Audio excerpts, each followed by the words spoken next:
Department of Agriculture nagdeklara na ng food security emergency sa bigas. Department of Social Welfare and Development o DSWD, wala pa ring maipakitang listahan ng mga benepisyaryo ng ayuda sa Kapos ang Kita Program o AKAP. There's no list, Madam Chair, but there are the guidelines will provide the requirements to avail of AKAP. But there is no list as we speak, so we are not aware who the potential beneficiaries are. But this is supposed to be rolled out. In fact, it was already rolled out, di ba? Enrolled bill ng 2025 budget, maaari nang suriin ng publiko. Ang enrolled bill ay nasa archives po natin. So sana po ay makabisita po kayo doon para kayo na po ang mag-validate na nandoon po ang enrolled bill. Anyone can visit the archives para kayo na po ang mag-confirm na nandoon po ang enrolled bill. Chinese Coast Guard vessels na namataan sa baybayin ng Pangasinan, pinakamalapit na naitala ngayong taon ayon sa Philippine Coast Guard. Yes, that was the closest that masasabi natin. No? Pilipinas hindi direktang maapektuhan ng pagpapatigil ng foreign assistance aid ng Estados Unidos ayon sa NEDA at mga ekonomista. Much of our loans now are with other countries and multilateral institutions. No? Grants, yeah. The U.S. is the number one source of grants. Those are a small part of the economy. Siguro maybe indirectly yung mga pinapadaan sa mga ibang multilaterals. Mas mababawasan yung contribution ng US sa mga multilateral. Kasi yung iba, di ba, dumadaan sa, di ba, yung mga programa ng World Bank, di ba, IFC. Idineklarang food security emergency, maaaring alisin ng Department of Agriculture anumang oras na bumaba ang presyo ng bigas. Kagaya ng inisyo ng pagkakadeklara, ito ay i-review periodically. Every month, every 2 months, ang NPCC nag-commit i-review ito 4 months.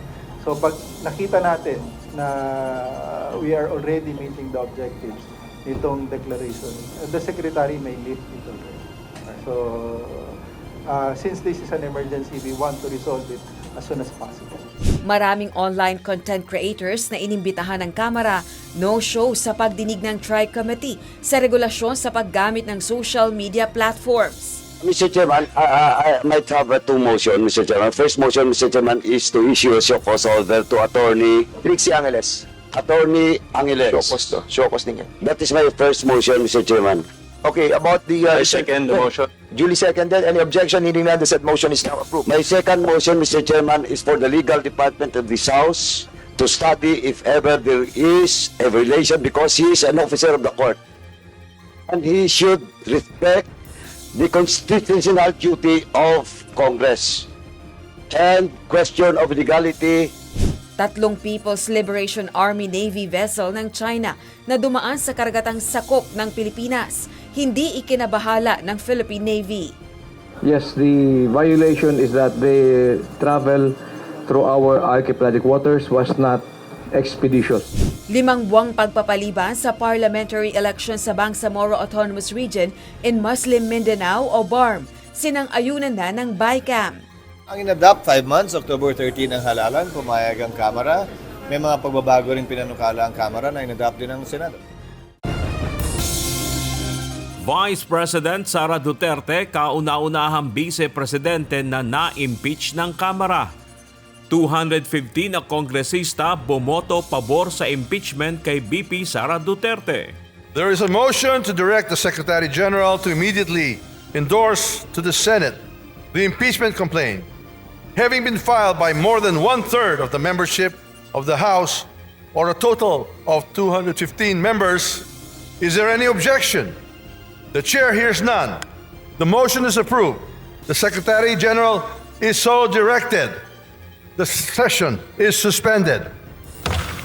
Impeachment complaint laban kay Vice President Sara Duterte hindi natalakay bago mag-adjourn ang Senado. Priority ang impeachment, pero siyempre you cannot make it parang masyado, you cannot appear to be too excited. You're a court. You should not show any excitement or any emotion. Normal lang tayo. Normal lang. Relax lang. Mga pasahero tinuligsa ang panukalang alisin ang EDSA busway. Sobrang hassle pag tinanggal yung carousel para sa akin. Kung maka-accommodate naman sa taas, sa tren yung mga pasahero, we don't see the need na magkaroon pa ng bus. Kasi exactly the same route nga siya. In fact, mas bentahe pa nga ang train dahil mas marami siyang stops kaysa sa bus carousel. Philippine National Police at Commission on Elections hindi pa rin nareresolba ang issue sa Oplan Katok. Malinaw na guidelines hinihingi ng COMELEC sa PNP. Kung yung pong mga ayuda nga po na binibigay ng ating mga social services agencies, nagawa ng paraan, merong guidelines, merong safeguards, merong additional na impositions ang COMELEC para masigurong hindi maabuso, ganun din naman po hinahanap ng COMELEC sa bagay na ito. Ang gusto lang naman po natin, malatagan ng maayos na safeguards nang hindi ito maabuso at yung wala po yung chilling effect sa ating mga kababayan. Pagpapalawig pa ng health package benefits at digitization, kabilang sa tututukan ni bagong PhilHealth Chief Dr. Edwin Mercado. So ako bilang manggagamot, parang tinitingnan ko rin po ang PhilHealth na may sakit. At inaalam ko rin po ano yung lunas. Pangulong Ferdinand Marcos Jr. mariing itinangging may kinalaman sa pag-usad ng impeachment laban kay Vice President Sara Duterte. No, the executive cannot have a hand in the impeachment. Walang role ang executive sa impeachment.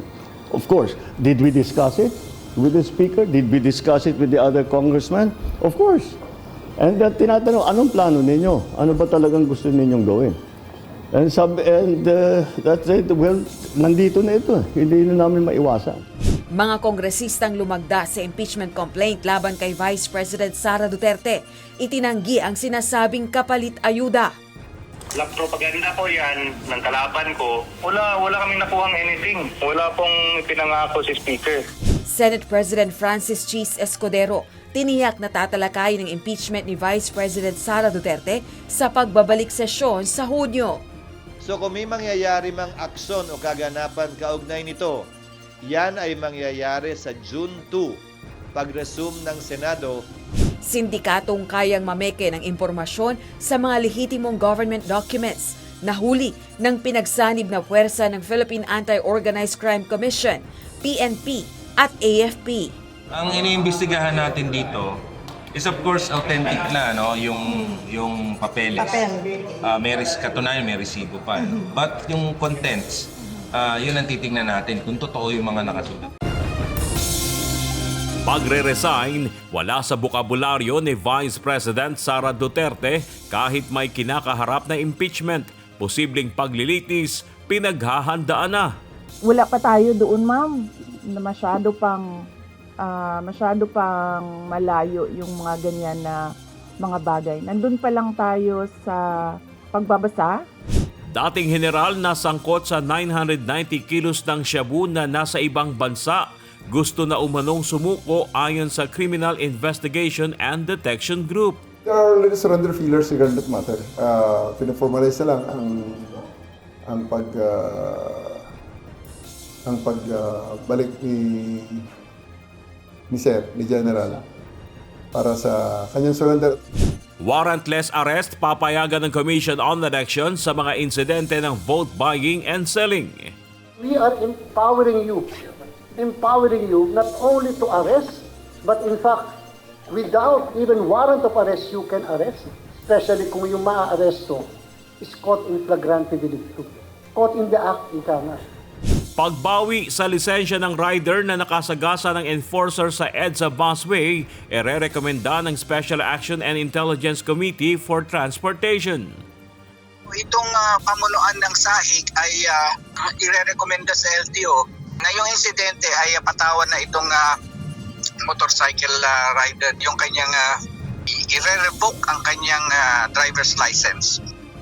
At EDSA busway hindi tatanggalin ayon kay Transportation Secretary Jaime Bautista.